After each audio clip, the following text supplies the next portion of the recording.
Good morning, everybody. So, with the challenge well underway, well over a week ago, at this point, it's there's a good reason these challenges that I run inside the group are always they are always fixated on the same things. The things that will move the needle, that will give the most impacts, the biggest dominoes to knock over that will create the most amount of change. And that's always the thing is I think a lot of people get overwhelmed with the amount of things they think they have to do in order to actually get results, right? A lot of people will look on the internet and everything on the internet is always about optimization, having a giant routine about how you have to do a million things all at once just to make progress and how you got to do this, you got to do that. You have keto saying don't eat any carbohydrates, which to me is silly. But then you also have other things too. You have like isogenics, you have Weight Watchers. You have all these other things. You have 75 hard, which to me is one of the most annoying programs on the planet. But all these things that you have to do all the time that people think they always have to do, right? The shoulds and shouldn'ts. You should do this, should do that. And it's a very confusing world out there of health and nutrition. You can have two PhDs who are supposed to be the smartest of the smart who can't even decide on what the healthy thing to do is, right? So the things that I base the challenges off of, and the reason why I run the challenges this way, the way that they are, is because so many people, I think, have so many things in their head that they should and shouldn't do. Sugar's going to kill me. Carbs are going to kill me, make me fat, et cetera, et cetera. Carbs will make me fat. Fat makes me fat. Don't do cardio. Cardio will burn muscle. Only strength train. But at the same time, man, I really don't want to. And there's so many things that can go on that can cause just an astronomical amount of confusion. So what I've done is when I look at the research on what the biggest habits are that truly make somebody healthier, regardless of what your goal is. If you're trying to gain weight or lose weight, these things will not only make it tremendously easier, but also make it more enjoyable and give you more energy and you'll feel better along the way. It's these habits. These habits I'm going to talk about today. The 5 Keystone habits to see visible change in 30 days or less is another way that you can think about this because nothing moves the needle faster for longer or as drastically as these habits. So, with this challenge well underway, I'm going to break down the primary principles behind the challenge, but also the things that I teach my clients. Like these are actual things, the direction that I navigate my clients towards to start making the biggest changes in their body, but also their mind, but also their overall well-being, not just losing body fat, not just building muscle, but being a healthier person as a whole. These are the things that need to be done to create that biggest change. That's what today is about. So even though this training is applicable to anyone who feels stuck on their journey or anyone who feels like they've tried everything but nothing seems to work or feel like they have to change everything all at once just to see a little bit of progress, this is for you. It's for the driven, motivated individuals who are tired of spinning their wheels and not getting anywhere. Those who want to see results, and really also take their health to the next level. Take their health in their own hands so that you can actually lose weight, live a longer, healthier life full of abundance and energy, and actually enjoy all the great things life can give you. And enjoy those things to the fullest. So if you're tired of spinning your wheels and getting nowhere, here's how you can see visible changes in 30 days or less without extreme restriction, without doing any cardio if you don't want to. So let's get started. First, the primary principles. Primary principles are as follows. We're going to prioritize protein and fiber at every meal, stay active throughout the day, stay hydrated, resistance train, and then celebrate your wins. I'm going to talk about each individual one as to why they're so important and why they are the main focuses of this challenge. So starting with number 1, prioritizing protein and fiber at every meal. It's super simple. Protein is the most filling nutrient there is. The more protein you eat, the less hungry you're going to feel throughout the day. The less hungry you are throughout the day, the less you're going to be thinking about food, the less cravings you have, the less likely you are to overeat later in the day, at night, et cetera, right? And so not only is it just the most filling nutrient, it is also the natural protein sources like red meat, salmon, eggs, stuff like that. They are very, very dense in micronutrients, vitamins and minerals. So the body actually thinks it's being fed. These are the things that actually feed your cells on a like feed your body on a cellular level. In which case, the average human being has 37 trillion cells. The vitamins and minerals are the things that make each and every one of those cells operate at a higher level. It's also the thing that when you lack vitamins and minerals, your body is going to start sending hunger signals to make you go get those foods. Right. So the more of these nutrients that we have, the less hungry you're going to feel, even from an energy standpoint. 2,000 calories of like burgers and fries is not going to feel the same as 2,000 calories from like red meat, salmon, eggs, fruits, vegetables, stuff like that. Even though the amount of energy as a whole is the same, the actual nutrients and how it feels is very different. You can lose weight, lose body fat on the burgers and fries just fine, and ice cream and chips. You can do that. You can lose weight on those foods. It happens all the time. There are some people who dedicate their entire diet towards McDonald's and 7-Eleven, and they've lost weight. It's happened. And you'll lose weight just as fast as the other person who eats in the natural sources. But how you feel along the way and the overall end result is very heavily dictated by the quality as well. Protein also has a very high thermic effect of food, or TEF. And what that means is essentially the amount of calories your body burns during the digestion process is very heavily regulated by protein. Protein has the highest TEF. So the higher your protein is, the more calories you burn just to digest your food and meals. So somebody who's eating 2,000 calories a day off of like 70 grams of protein and struggling to lose weight can actually rapidly increase the amount of calories, how much fat they lose and how much weight they lose, just by taking that 70 grams of protein and taking it to 140.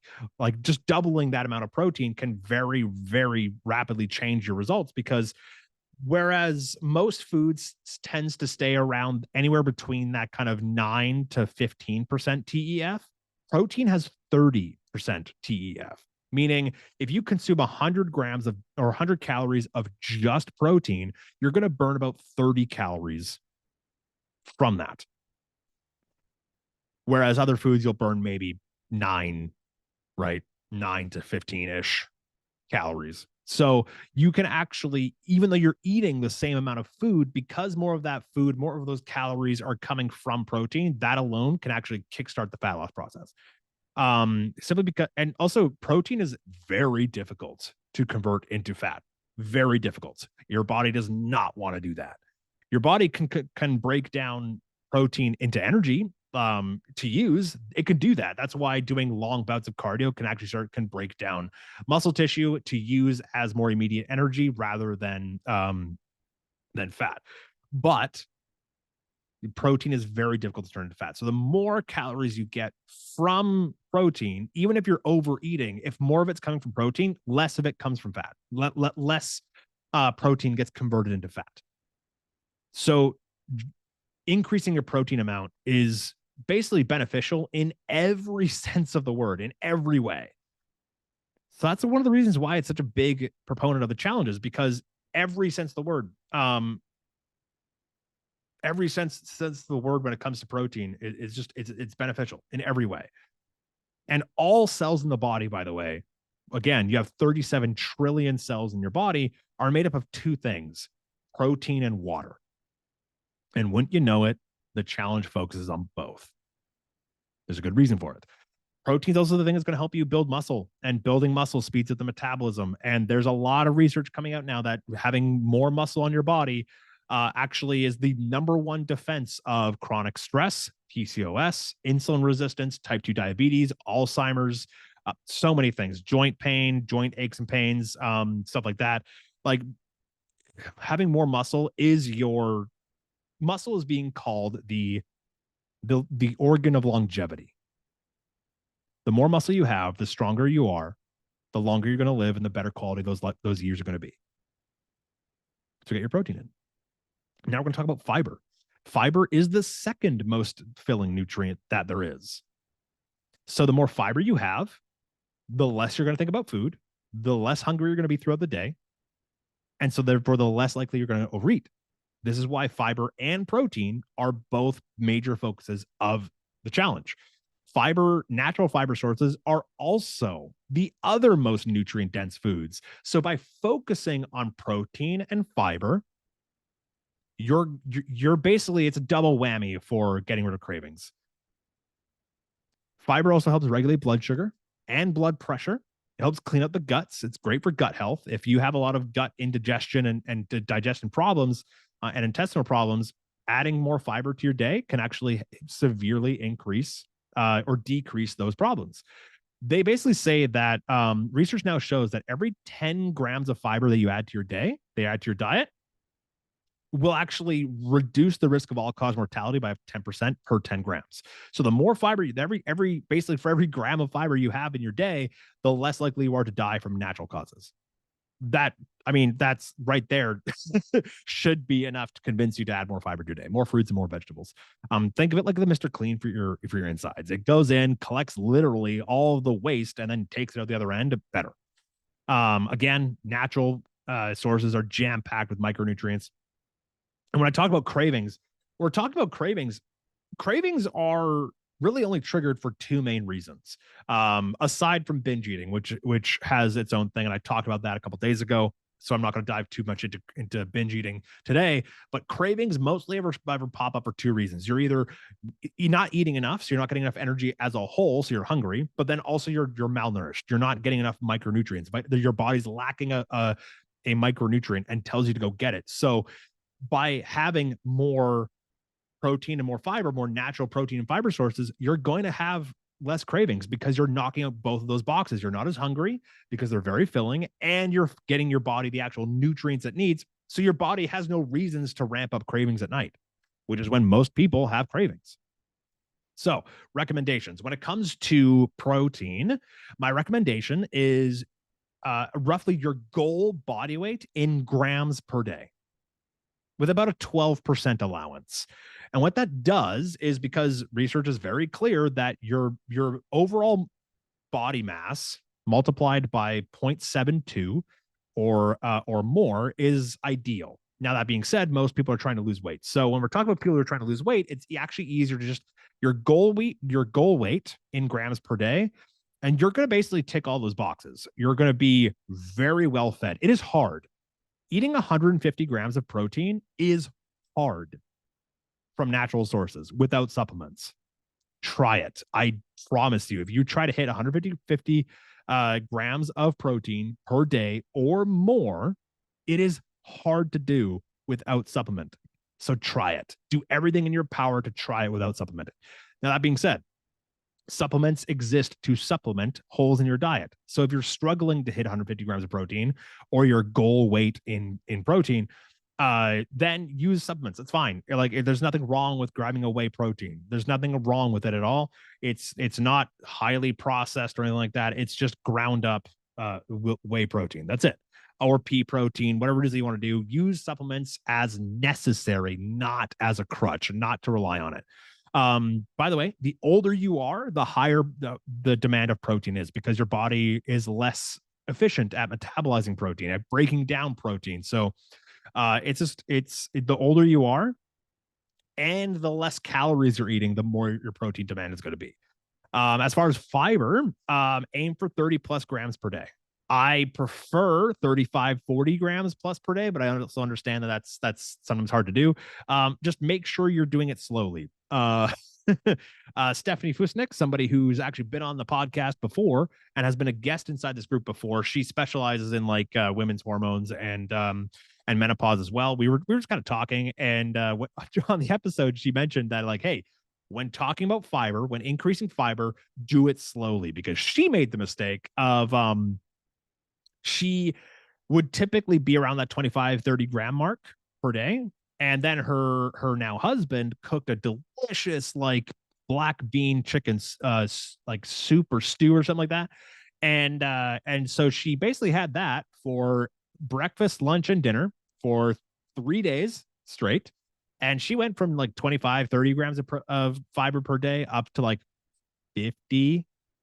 And it caused some problems. So I recommend that find out where you are now and then work towards increasing that number by like 3 to 5 over the course of like a week, and then slowly increase that up until you reach that 30 plus grams per day. If you do that, you'll be in an amazing spot. If you're hitting your protein, just by hitting your goal weight in protein and getting 30 plus grams of fiber per day, that alone, and if you're trying to do it from whole natural sources best as possible, that will go such a long way to making you lose weight almost accidentally. It almost becomes an accident at that point, as long as you're prioritizing those. So the idea here is that when you're sitting down to eat, focus on those first at every meal. Eat your protein source, eat your fiber source at every meal first. And then whatever you want after that. And at that point, you're going to be so stuffed and satisfied that you're going to find it very difficult to overeat. So let's go to point number 2. Staying active throughout the day. In our case, in the challenge, we're talking about walking. But one of the biggest factors in improving overall health is hands down your ODA or ODA or other daily activity, right?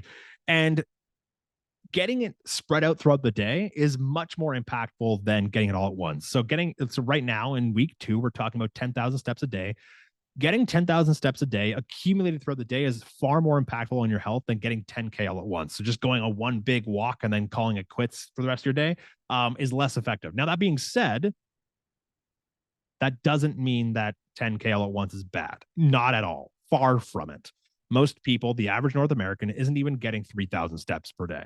So any walking is good. And so when I talk about overall activity, when we're talking about staying active throughout the day, it's research shows very, very, very consistently. Oh, there's a plane going on overhead.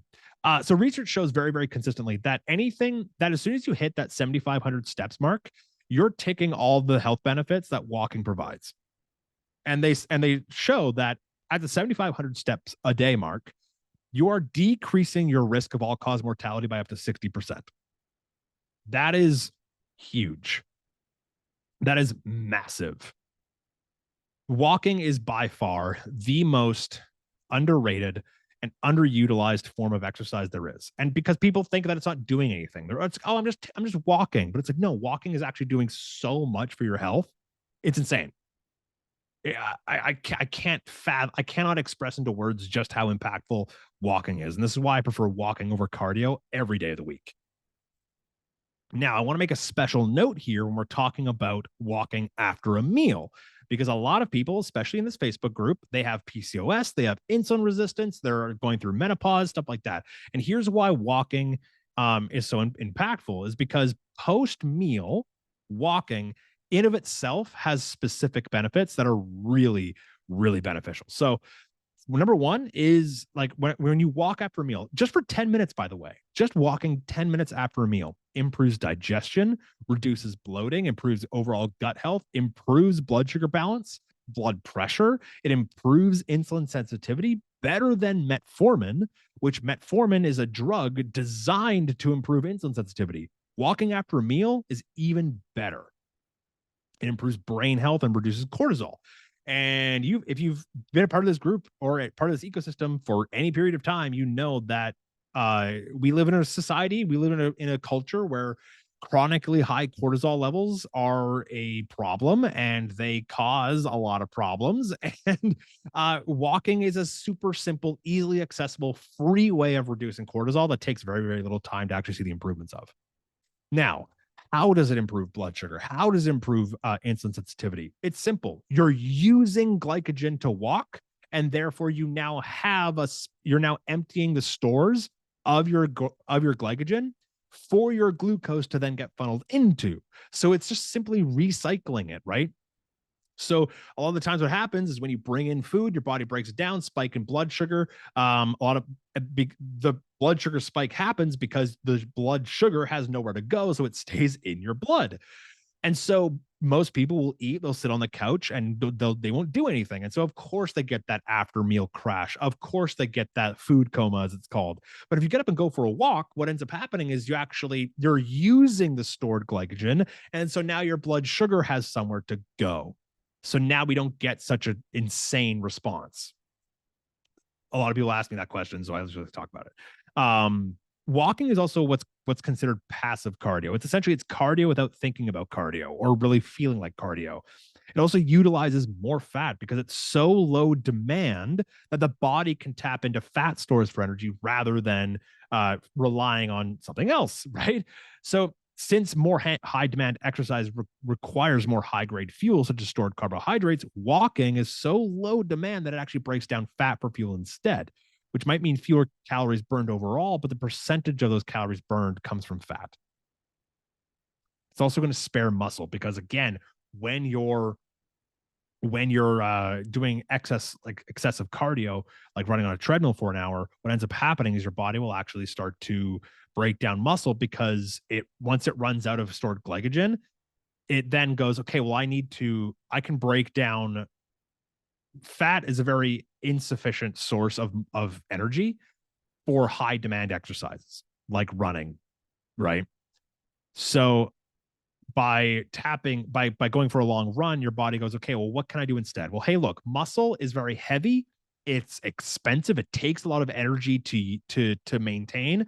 So I'm actually going to break down muscle tissue and use that for energy instead because fat is very difficult to break down. It takes a very long time. Muscle doesn't.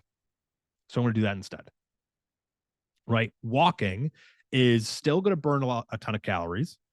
It's still going to keep your metabolism high during the process without slowing things down, without breaking down muscle. More muscle equals good things. So walking is actually going to be better for fat loss than cardio ever will be. And also, it's really easy. When we're talking about like 10,000 steps a day, it makes the math super simple, right? Because the body, on average, burns 1 calorie every 30 or so steps you take.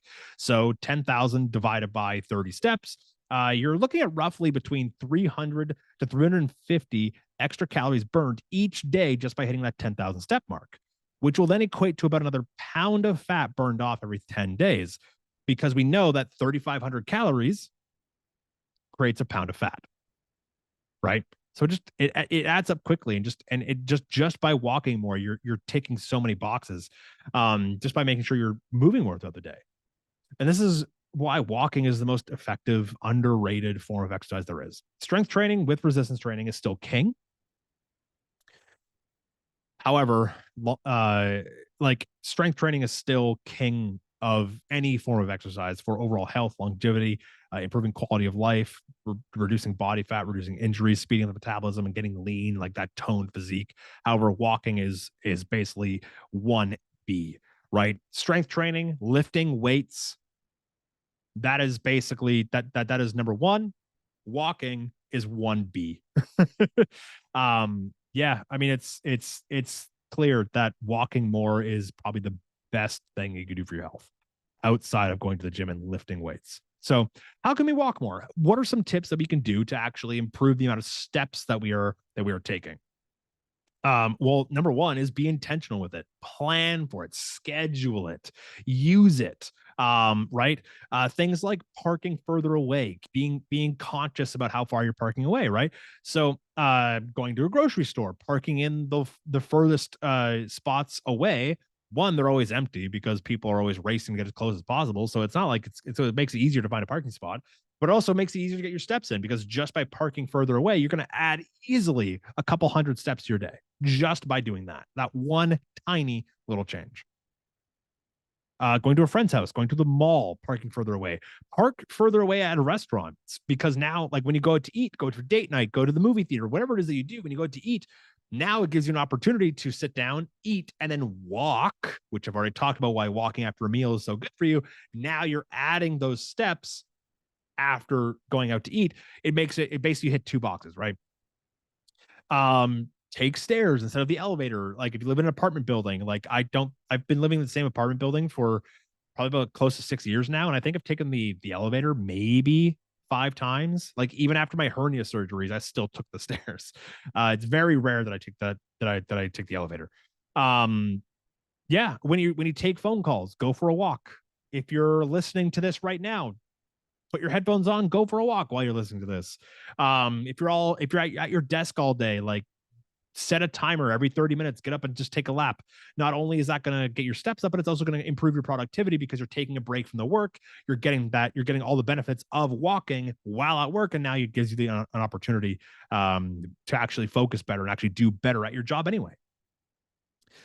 So, principle number 3, stay well hydrated. Again, all cells are made up of water and protein. A lot of the times when you're hungry, you're actually thirsty, right? So your body kind of recognizes, hey, I'm thirsty, I'm dehydrated. I know that I can't just drink water because electrolytes are important for hydration to actually absorb the water. So how do I get electrolytes? Food. Okay, great. How can I get both food and water? Oh, well, I have to be hungry. So I have to tell you, go get food. So it triggers hunger, makes you want to go get food. So a lot of the times you can actually suppress hunger just by drinking more water. And you're also helping yourself in that regard because things like watermelon are 98% water. So by now you're hungry, go have some fruit, vegetables. Those also help with have a high water content, right? So that's going to help with hydration as well as get your micronutrients, your vitamins and minerals. But a lot of the times you can just have a glass of water and wait like 5-10 minutes, and you're actually going to find yourself less hungry. And why it's so important as well is just a 1% dehydration begins to impair simple tasks, spatial awareness, and reactivity. A 1% dehydration level, like 1% reduction in hydration level, can actually make your decision making process as slow as somebody who is drunk. 2% reduction in your hydration level can actually begin to impair memory retention and drastically improves the likelihood of developing things like Parkinson's, dementia, Alzheimer's. So, while we're talking about optimizing hydration, how do we do that? Understand the role that electrolytes play. So your body's kind of an asshole in the sense that it doesn't actually absorb water very well. It absorbs electrolytes. Water bonds to electrolytes. So, and the 3 primary electrolytes are sodium, potassium, and magnesium. So sodium and potassium are the driving forces behind energy production within your cells, nerves, motor neurons, brain neurons, and muscles, right? There is a substantial body of research now showing the health benefits and outcomes that occur at 2 to 3 times the sodium than the standard recommendations. Now, a lot of people like their big red flags go off when we talk about sodium and salt, saying that, oh, like, well, that causes blood pressure problems and you're going to die and have a stroke and all that stuff.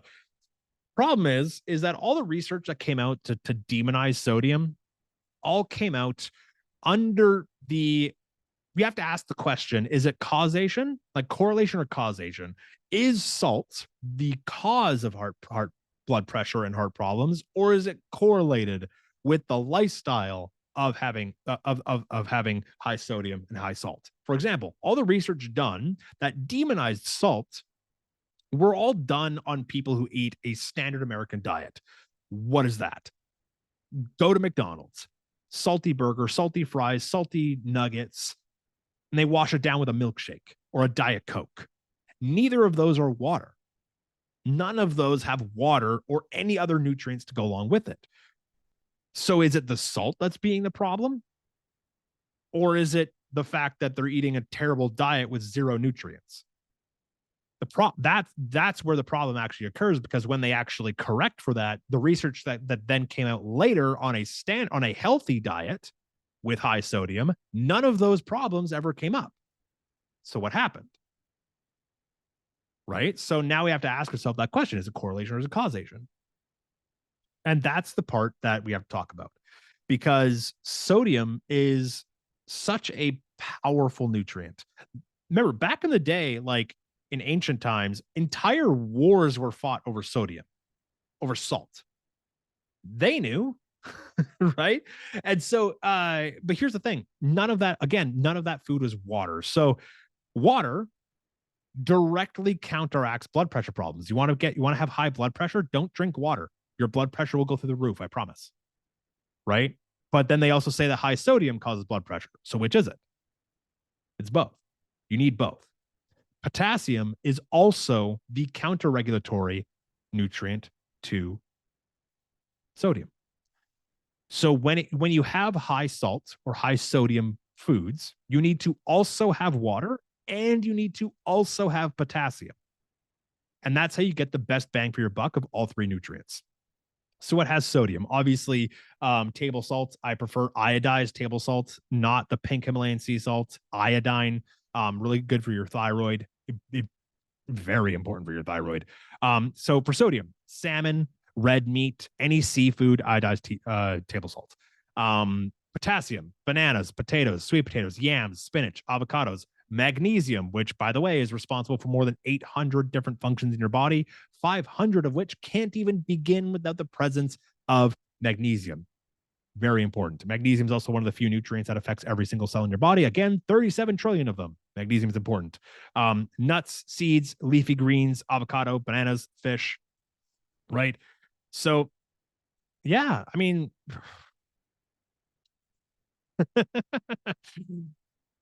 as far as recommendations go, when it comes to hydration, the standard recommendation is half your body weight in ounces per day, plus 15 for every hour of intentional exercise. So if you're going on a big long hike, add an extra 15 ounces, you'll be pretty good. By the way, 130 ounces is a gallon. So one of those big 4-liter jugs of milk, that's a gallon. So use that to kind of measure. But yeah, that's hydration. Salt your food, eat potassium, drink water. You're good. Point number 4, exercise. Now, this is a part of the challenge that I didn't get super deep into, and there's a reason for it because exercise is better than no exercise. Specifically, though, when I'm talking about exercise, I want to talk about strength training because there's still a lot of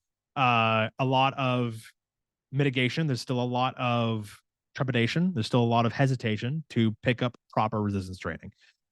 Strength training, not your HIIT, not Orange Theory, not kickboxing, not cardio, not going to CrossFit, not going to Orange Theory, none of that stuff. Why? Because none of that actually focuses on strength. Strength is the number one predictor of all cause mortality. It is the number one predictor of how long you're going to live and the quality of those years. It is also the number one defense against metabolic slowdown as you age, bone density, women going through menopause. That's a problem. Reduces the risk of falling and the severity of those falls, right? So 1 in 3 people after the age of 50 who fall will break their hip or fracture something. 30% of those people will end up dead in the next year. Now, that sounds very drastic, and I just say that to put things in perspective. The thing that catches you when you fall is strength. When you trip, the speed at which your foot gets in front of you to catch yourself is strength. The ability to grab a hold of something and hold your body weight up is strength. Muscle is, we now know that, by the way, Alzheimer's is being considered type 3 diabetes. Why? Because of the blood sugar issue that tends to happen, that tends to be associated with Alzheimer's. Muscle is the most insulin sensitive tissue you have. So the more muscle you have, the better your defense against any sort of diabetes. Improves insulin resistance. It improves insulin sensitivity. It has more storage for blood sugar, which is why it defends against Alzheimer's so well. It is the number one defender against more than 70% of all known cancers. The reason why is because, think about it, what happens when somebody has cancer? They wither into nothing, and then once they have nothing left to give, they pass away. So the more muscle you have, the better your defense against more than 70% of known cancers. This is backed by fact, by the way, backed by science. This isn't just my opinion. It is your defense against chronic pain because you have strength in your tendons and ligaments and joints to actually go through full ranges of motion. It also improves your resiliency to stress. So where chronic stress is a problem, in today's society, strength training and having muscle is the thing that will help defend against it because your body knows how to better manage stress. Your perception of stress goes down and improves, right? And since you're stronger, even the physical stresses of daily life, like yard work, groceries, shoveling snow, playing with your kids, walking downstairs and doing chores, all these now require less effort because of the increase in energy levels, right? It is proven that someone who is overweight but lifts weights will outlive the person of a healthy body weight but doesn't lift weights. Strength training is the ultimate cheat code to living a longer, better quality life. Strength training combined with proper sleep is essentially the fountain of youth. Someone who trains their body regularly with resistance has a brain that operates more than a decade younger than the average person of their age. You don't need to do it. You don't need to overdo it. I've had clients make incredible incredible progress just by strength training twice a week. 4 days seems to be the sweet spot, but 2 is great. So there's strength training. Number 5. And this is the more abstract of them all. Celebrate your wins often. We suffer in our own minds more than reality. We are always the reason why we fail, quit, get overwhelmed, press the screw button. It's always us getting in our own way.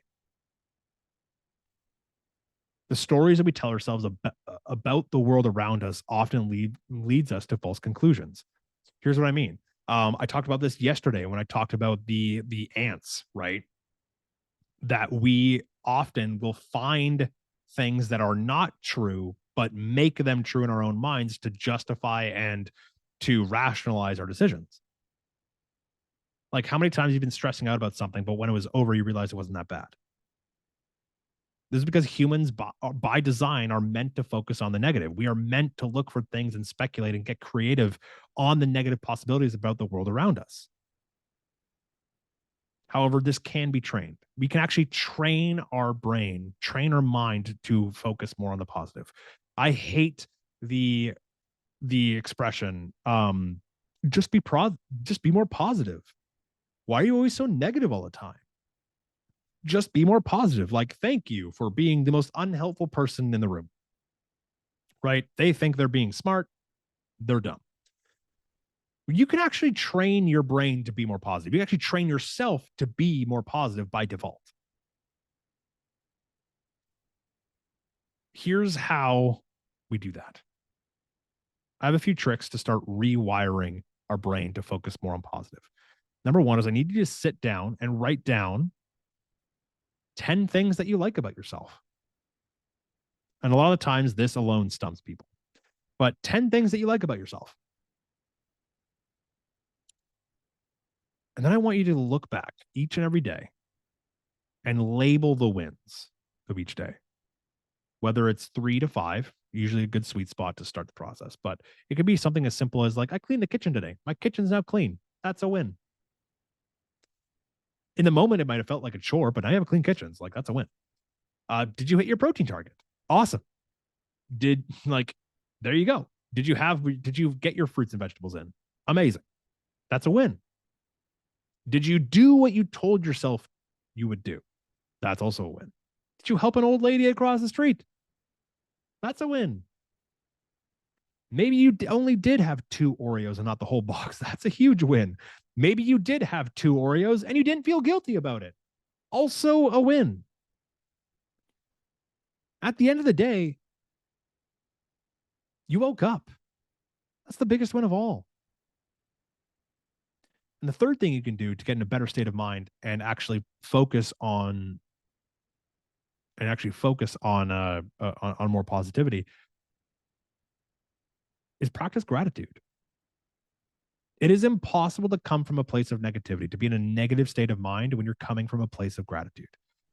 So first thing in the morning, write down, what are 3 things you're grateful for today? And actually think about them. Don't just kind of like dun, dun, dun, dun. Actually think about them.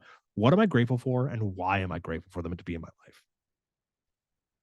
Talk about the best start to your day from a place of gratitude where every single day you are thankful for things in your life rather than focusing on the negative that's to come throughout the day. You're focusing first thing in the morning, you're focusing on the positive. What are the things you're grateful for in the day and why are you grateful for them? And write those down. Spend time thinking about them. And then end each day with, hey, what are the three best things that happened to me today?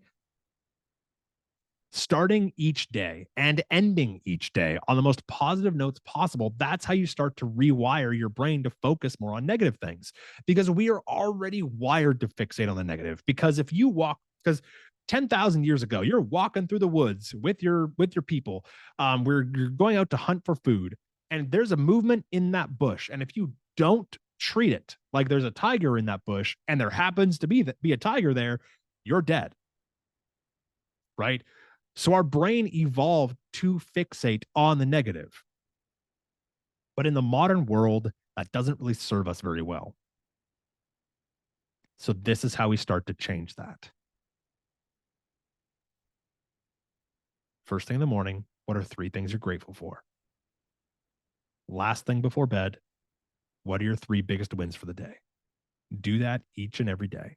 And you literally begin to practice the skill of being in a better state of mind. And now, because the brain is wired to find and fixate on the things that are negative, now when you step on the scale, you're not going to freak out and fixate on the negative and think, oh, I screwed up. I fucked up. I'm a failure, XYZ. You're no longer going to fixate on those negativities. So that means you're not going to hit the panic button anymore because now you step on the scale and you can think about the positive things that happened yesterday. Did I fall off plan yesterday? No? Cool. That's a positive. I know that I didn't fall off plan yesterday. So therefore the scale bumping up today, not a big deal. I know that it's going to fix itself by tomorrow. Let's keep going. Practicing gratitude and practicing finding your wins are going to be probably the biggest game changers you'll ever do. And I know a lot of this sounds woo woo. A lot of people like to look at it and be like, oh, that doesn't matter. But no, when we talk about losing weight forever, like achieving lifelong results, that comes from you, your mentality, your inside, how you operate as a human being. That's where real results that last come from. Because this is why I talk a lot about getting your schmeck in check, which I talk a little bit, which I used to talk about a lot more, but I want to get back into it. That's your sleep, your stress, your hunger, your hormones, your metabolism, energy, and cravings. And I would say your mindset as well. Because if you're still struggling with sleep, everything gets thrown off. If your hormones are out of whack, you're going to be hungrier. You're going to be less likely to resist cravings. If you're having cravings at all, like if you're still battling cravings, that's another thing that's going to make this process harder.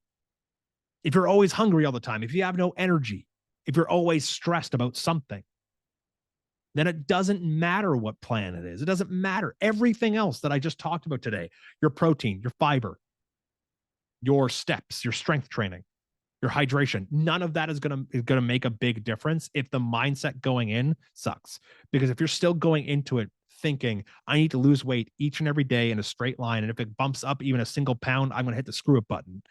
If I have one bad day that throw my entire plan out the window, if that's how you're approaching it, then you're still going to struggle no matter what the results are. And that's why I always talk about you need to do it in a sustainable way, because if you don't, then you're going to struggle.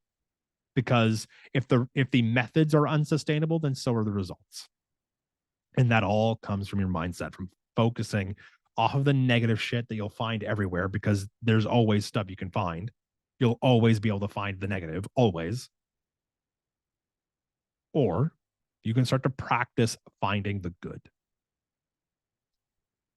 And that will make or break your journey. Now in the challenge, that comes in week 3. So if you're a challenger and you're watching this now, get ready, because next week's part of the challenge, the addition, is we're adding 3 wins each and every day. Now you can add more, but you only get points for 3. But that's the challenge. That is week 3. Is what are the biggest wins that are going your way? What are the action steps you're putting in place that allow you to get closer each and every day to your goal, that make it easier to sustain? That's it for me today. I hope this helps. I hope this creates clarity as to why I fixate on these so hard. Why these are the things that matter, and why these are the things that will give you the best results, the fastest, and the longest. I hope this all makes sense. If you have any questions, reach out, let me know what resonated with you. What about this training resonated the most with you? And I hope to hear. I love to discuss. I love to. So please reach out. Never be afraid to ask questions. Just reach out personally. I love this stuff. So I'll see you next time. Take care.